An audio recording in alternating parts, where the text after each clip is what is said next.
How are you? Welcome to State of Affairs.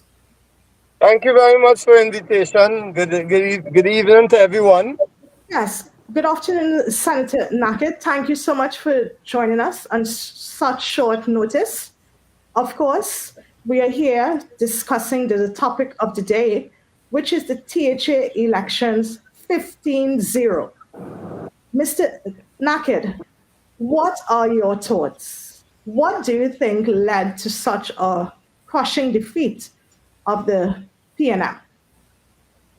Well, there were a couple elements in play.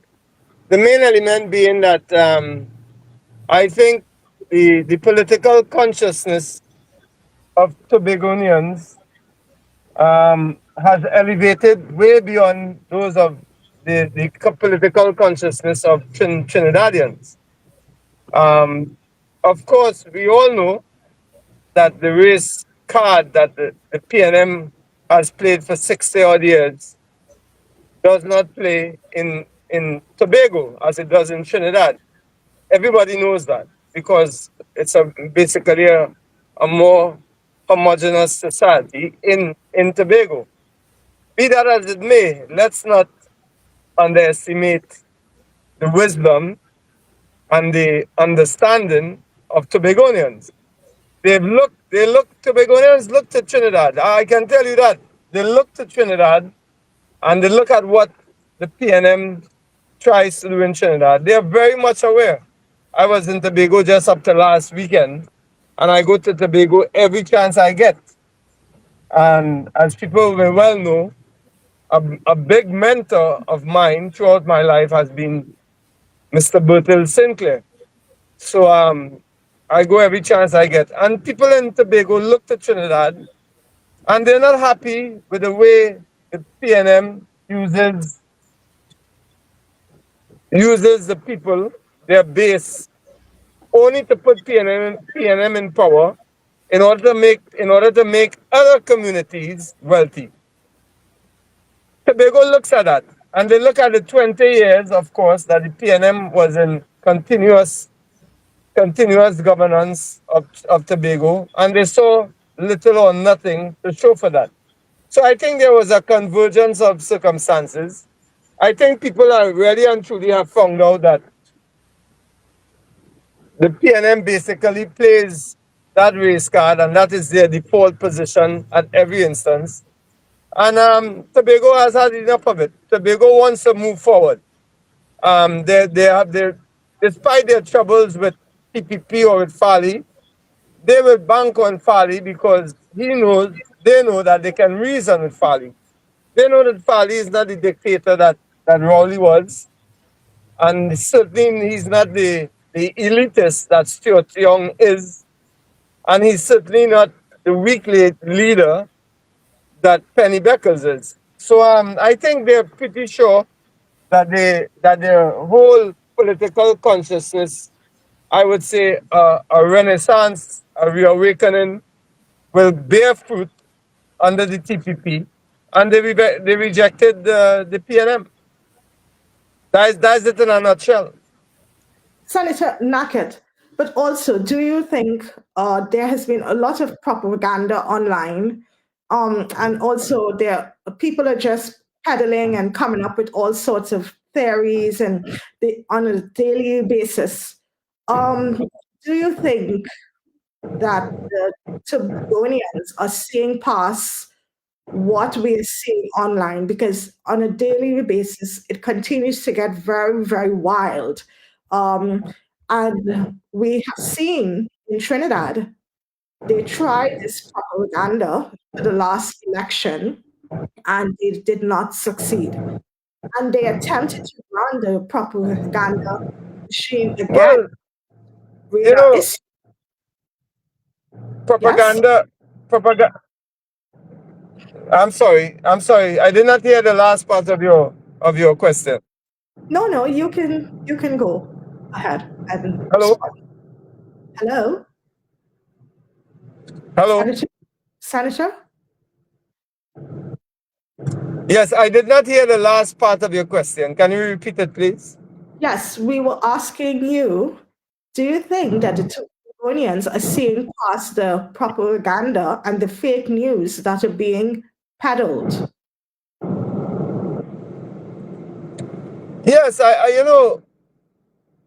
people have become a lot more savvy politically, technology-wise. Before the PNM controlled the mainstream media, they still do. The Guardian, the Express, the now defunct Newsday, 13 radio stations. I mean, the PNM, they knew that mainstream media was the thing. What the PNM, like so many other political forces globally, did not reckon on the rise of social media. And not only that, the social and political consciousness of our young people throughout the world.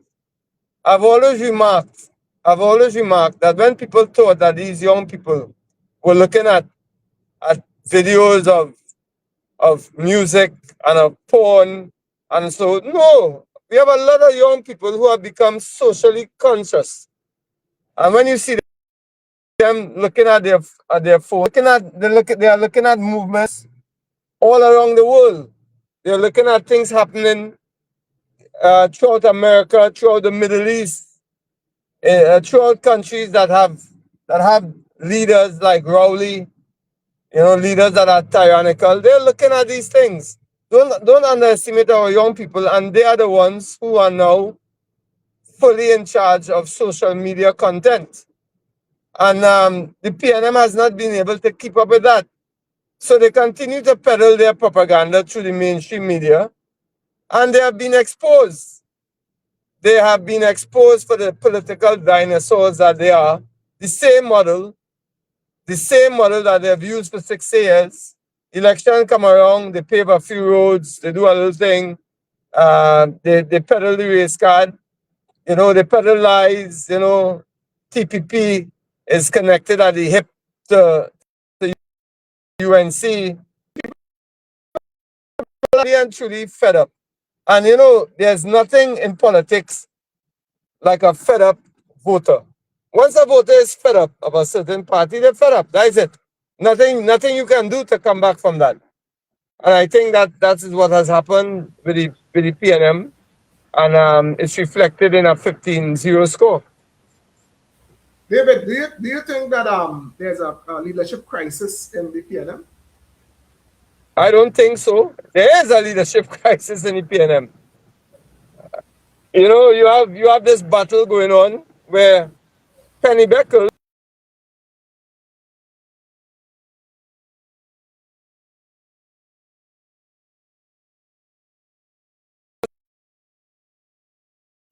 I think we so have. I would imagine Penelope Beckles, who is, I would say, is the choice of the ground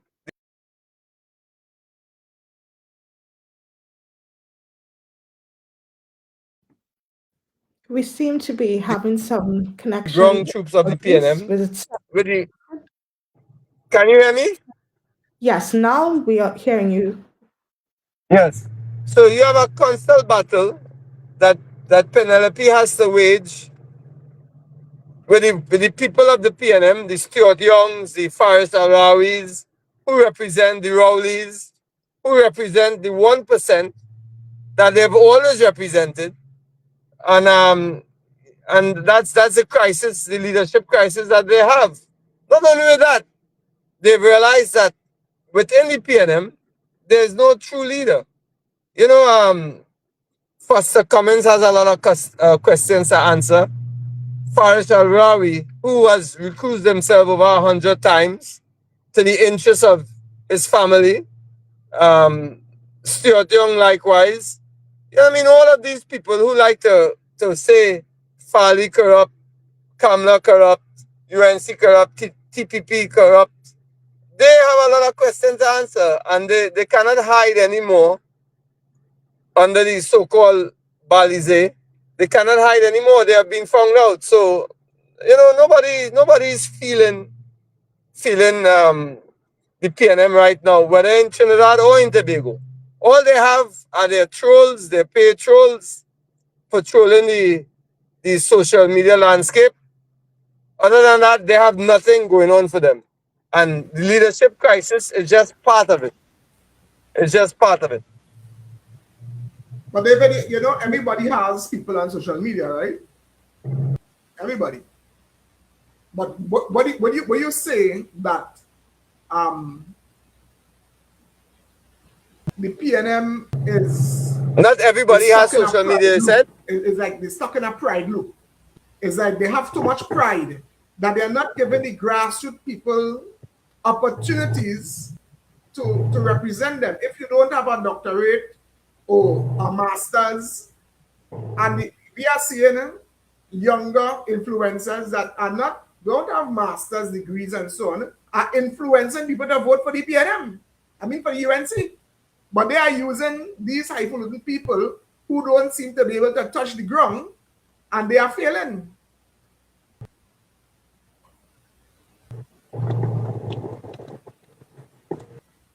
They will not like in a dead zone.